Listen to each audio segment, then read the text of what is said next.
वो हालात ठीक कर लिए, मोदी जी ने रिक्वेस्ट की या चीनी खुद ही आ गए हैं भागम भाग मोदी जी के चरणों में, जिस तरह आप पसंद करते हैं इंडियन मीडिया। देखिए चीमा साहब, चाइना के इंडिया और इंडिया के वजीर खारजा चाइना, और फिर अगर ये मामला आगे बढ़ गए, जो इस वक्त ट्रैक 2 बैकग्राउंड में बात चल रही है, तो फिर विंडो खुलेगी जिसके इम्कानात जाहिर हो रहे हैं बैकडोर पे कि Indian prime minister Modi Beijing का दौरा करेंगे। और वो दौरा करेंगे अगर ये कामयाब होती है बैकडोर जो इंडिया चाइना के दरमियान चल रही है, ठीक है, और ये अगर होता है तो फिर वो दौरा करेंगे उस वक्त चाइना का प्राइम मिनिस्टर मोदी जब वहां पे ब्रिक्स की कॉन्फ्रेंस हो रही होगी। Honestly China has a lot to lose. Himalaya में वो गलवान में करके देखिए, उन्हें लगा यार यहाँ तो अपने से होगा नहीं। वो फिर कुछ दिनों तक तो जब अपने बंदों को एवैक्यूएट कर रहे थे जहाजों से, हाई ऑल्टीट्यूड वॉरफेयर की उनको तैयारी है नहीं।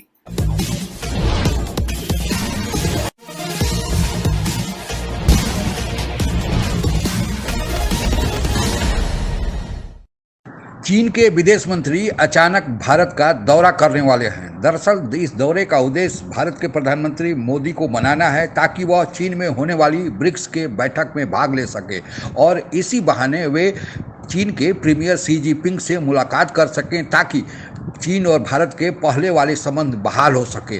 आखिर क्या कारण है कि चीन अचानक अपनी औकात पर आ गया? उसे समझ में आ गया कि भारत से पंगा वह नहीं ले सकता। इसी पृष्ठभूमि में हो रही पाक मीडिया की चर्चा आइए आगे सुने। वो हालात ठीक कर लिए, मोदी जी ने रिक्वेस्ट की या चीनी खुद ही आ गए हैं भागम भाग मोदी जी के चरणों में, जिस तरह आप पसंद करते हैं इंडियन मीडिया। देखिए चीमा साहब, कि China can not afford war in South China Sea. South China Sea में वो लड़ ही नहीं सकता। अगर वो लड़ेगा उसकी इकोनॉमी सर्वाइव नहीं करेगी, उसका फ्यूल आना बंद हो जाएगा, उसका ट्रेड रुक जाएगा। 3 ट्रिलियन का जिसका एक्सपोर्ट हो, you can not risk that. तो इसीलिए चाइना के जो पेच फंसे पड़े हैं ना, वो है इकोनॉमी में और उसके डेट में। इसीलिए अगर उसको कंटेन करना है, you can be contain. China has honestly China has a lot to lose. Himalaya में वो गलवान में करके देखिए, उन्हें लगा यार यहाँ तो अपने से होगा नहीं। वो फिर कुछ दिनों तक तो जब अपने बंदों को एवैक्यूएट कर रहे थे जहाजों से, हाई ऑल्टीट्यूड वॉरफेयर की उनको तैयारी है नहीं। तो ये वहां चीजें साउथ चाइना सी में लड़ नहीं सकते। बट हाँ, चाइना ये करता रहेगा, छोटे मोटे फ्लैश पॉइंट्स, यहाँ पंगा वहां दंगा। इस बात के इम्कानात हैं कि चाइना के वजीर खारजा इंडिया का दौरा करें, वजीर खारजा, और जयशंकर बीजिंग जाएं। सही, इस बात के इम्कानात पैदा हो गए हैं। यानी चाइना के इंडिया और इंडिया के वजीर खारजा चाइना, और फिर अगर ये मामला आगे बढ़ गए, जो इस वक्त ट्रैक 2 बैकग्राउंड में बात चल रही है, तो फिर विंडो खुलेगी जिसके इम्कानात जाहिर हो रहे हैं बैकडोर पे कि Indian prime minister Modi Beijing का दौरा करेंगे।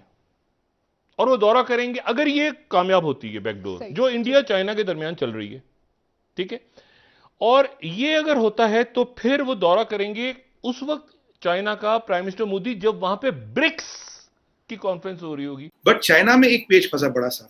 अगर चाइना पे, चीमा साहब सोचिए, वही सैंक्शन लगा दी जाए जो यूएस ने रशिया पे लगा दिए, चाइना टूट जाएगा। China can not sustain. China का involvement in world trade is very high, जबकि यूएसएस का या रशिया का इन्वॉल्वमेंट इन वर्ल्ड ट्रेड कुछ भी नहीं है, 1% भी नहीं है। पुतिन के बाद $630 बिलियन का रिजर्व तो आज की डेट में भी रखा है। अब भाई आबादी कितनी, उसकी 14 करोड़ है, आपसे हमसे बहुत कम है, और इतने बड़े रिसोर्सेज है। 1.4 ट्रिलियन की economy, 1.4 trillion for 14 crore is not bad, it's good in fact, ठीक है। तो इतना रिजर्व रखा पड़ा। अगर पर चाइना को कहीं ना कहीं दुनिया को ये लगता है चाइना की ना दुनिया से पेच फंसे पड़े, अगर इन पे सैंक्शन वैंक्शन लगा दो तो ये चाइना टूट जाएगा, क्योंकि चाइना का डेट बहुत ज्यादा है, डेट सर्विसिंग कॉस्ट बहुत ज्यादा है। इसलिए अगर आप देखें यूएसए क्यों फोकस कर रहा है रशिया पे, नॉट ऑन चाइना, क्योंकि पता चाइना का कहीं ना कहीं पेच फंसा पड़ा। अब चाइना में गोस्टीज देखिए, अभी उन्होंने टेक का क्रैकडाउन किया $3 ट्रिलियन का। वहां 149 billionaires are missing in China, 149 billionaires are missing in. अब यहां पर एक बात, एक सवाल उठ रहा है, और वो ये कि इस बात के इम्कानात हैं कि चाइना के वजीर खारजा जो पाकिस्तान आए हैं, वो चाइना जिसके साथ 2020 से इंडिया डिस्प्यूट में जा चुका है, जो मैं कहता हूं साबिका एलएसी की, वो एलएसी तो नहीं आएगी, ठीक है, क्या फॉर्म लेते हैं आगे मामला वो हम नहीं जानते। लेकिन इंडिया और भारत के दरमियान एक्सकेलेशन नहीं हो रही, जो कि बहुत दुनिया के लिए और खित्ते के लिए बहुत अच्छी चीज है। एक्सकेलेशन नहीं हो, एक तो रुकी हुई है चीजें, वो भी वहां रुके हुए हैं, वो भी वहां रुके हुए हैं। ठीक है, कभी कोई खबर आ जाती है कि अरुणाचल प्रदेश में सैटेलाइट पे वो अब रुक गई है, वो चीजें भी रुक गई हैं।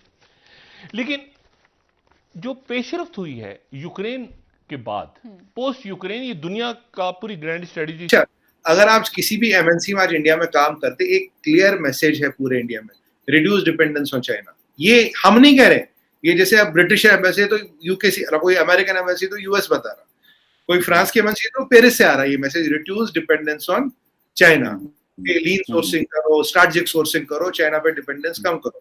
क्योंकि पीछे जो चाइना ने बिहेव किया, वायरस के पहले का चाइना साहब और वायरस के बाद का चाइना, जो परसेप्शन लेवल है, that has completely changed him. It is not what you and me say. You and me may not agree to it. But world level पे आप किसी से भी पूछे, कहीं के भी लोग का आप इंटरव्यू देखे, एक चाइना के खिलाफ रेजिस्टेंट आया है। तो इस तरह समझे जैसे हम कहते हैं कि हमारे ऑल वेदर फ्रेंड चाइना है, तो इंडिया का ऑल वेदर फ्रेंड अमेरिका नहीं है। उनका ऑल वेदर फ्रेंड अगर कोई है तो वो रशिया है, सोवियत यूनियन उससे पहले।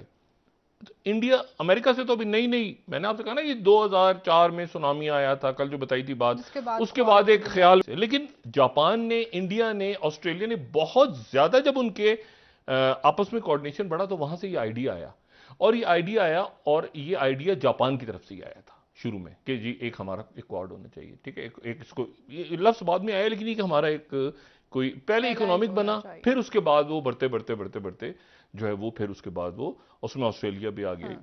आने वाले दिनों में एक और आइडिया भी चल रहा है कि क्वाड को एक्सपेंड किया। पहले महामारी में चीन की संदिग्ध भूमिका और उसके बाद रूस यूक्रेन युद्ध में चीन की उकसाने वाली भूमिका के कारण अमेरिका सहित जितने भी पश्चिमी देश हैं वे चीन से खार खाए बैठे हुए हैं।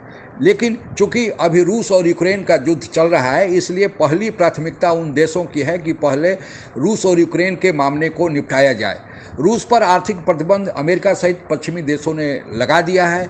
चीन यह समझ रहा है कि यह जो रूस को सामने करके चीन बच जाएगा और अपना उल्लू सीधा कर लेगा, और जितने भी अमेरिका सहित पश्चिमी देशों का रिसोर्सेस है वह रूस के साथ यूक्रेन का जो युद्ध हो रहा है उसमें लग जाएगा। लेकिन चीन मुगालते में है। चीन को भी पता है कि अगर रूस और यूक्रेन का युद्ध समाप्त हुआ तो फिर अगला निशाना चीन ही बनने वाला है।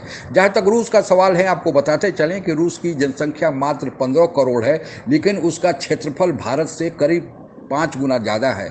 अमेरिका से भी उसका क्षेत्रफल ज़्यादा है। उसके पास प्रचुर खनिज पदार्थ हैं। यूरोप के अधिकांशतः देश रूस के ही सप्लाई किए गए गैस और तेल पर आधारित हैं। चूँकि वहाँ की जो रूस का जो आर्थिक इकोनॉमी का आकार है वह करीब 1.5 ट्रिलियन के आसपास है, यानी 1.5 ट्रिलियन डॉलर के आसपास है।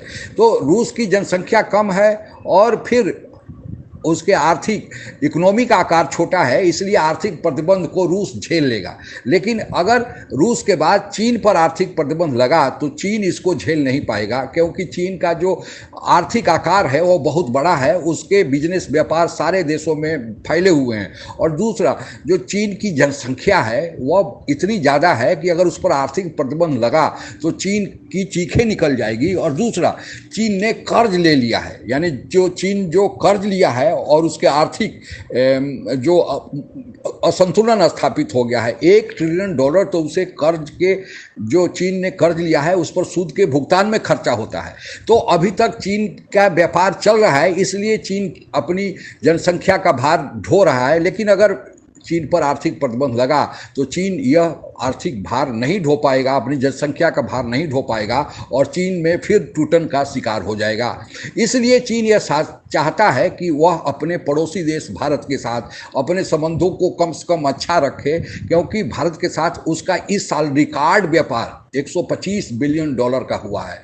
हालांकि भारत ने एक काम अच्छा किया है कि व्यापार तो बढ़ा है, लेकिन भारत ने जो व्यापार घाटा है वह कम किया है। पहले व्यापार घाटा भारत के साथ करीब 70 बिलियन डॉलर के आसपास होता था, लेकिन इस साल व्यापार बढ़ा भी है, तब भी भारत ने अपना व्यापार घाटा मात्र 50 बिलियन डॉलर के आसपास है। व्यापार घाटा का तात्पर्य यहाँ यह है कि भारत जो चीन को निर्यात करता है वह कम करता है और आयात ज़्यादा करता है। तो इन दोनों निर्यात और आयात के फासले को व्यापार घाटा कहते हैं। अब भारत भी समझ गया है कि चीन पर अति निर्भरता ज़्यादा ठीक नहीं, और दूसरे देश भी चाहते हैं कि चीन के विकल्प के रूप में कि जो सामान चीन से खरीदते हैं, जो उत्पादन वह चीन में कराते हैं, वह भारत में अगर कराएंगे तो फिर सप्लाई चेन मैनेजमेंट के लिए चीन उतना जरूरी नहीं रह पाएगा। इसलिए भारत को यह और फायदा होने वाला है। इसलिए चीन यह चाहता है कि अगर अब भविष्य में अमेरिका सहित पश्चिमी देश चीन पर प्रतिबंध लगाएंगे तो कम से कम भारत उसके पास एक सहयोगी और रिलायबल देश बचा रहे जिसके साथ वह व्यापार करे। और यही कारण है कि ब्रिक्स समिट के नाम पर भारत को शी जिनपिंग जो वहाँ के प्रीमियर हैं बुलावा भेजे हुए हैं, और उसी के लिए इस तनाव के बीच जो चीन के विदेश मंत्री हैं भारत आ रहे हैं, और फिर उस दौरे के अंतिम रूप देने के लिए हो सकता है हमारे देश के विदेश मंत्री भी चीन जाएं। यह हमारे देश के लिए एक सुखद बात है, क्योंकि किसी देश के साथ लंबे समय तक तनाव में रहना कोई अच्छी बात नहीं है। लेकिन चीन को भी यह समझ में आ गया कि भारत से पंगा लेना उसे महंगा पड़ने वाला है, वह भारत के साथ उसकी दाल गलने वाली नहीं है। और यही कारण है कि अचानक चीन के विदेश मंत्री भारत आ रहे हैं। आगे क्या इस मामले में डेवलपमेंट होगा वह हम आपको लोगों को बताते चलेंगे, लेकिन आज यह लगता है कि यह मामला अगर चीन और भारत के बीच तनाव खत्म हो जाए तो यह एक बड़ी सुखद बात होगी। आज के लिए बस इतना ही। जय हिंद। आप अगर हमसे जुड़ा रहना चाहते हैं तो कृपया मेरे चैनल को सब्सक्राइब करें तथा बेल आइकन भी दबा दें ताकि नई वीडियो की जानकारी तुरंत आप तक पहुंच जाए। धन्यवाद। जय हिंद।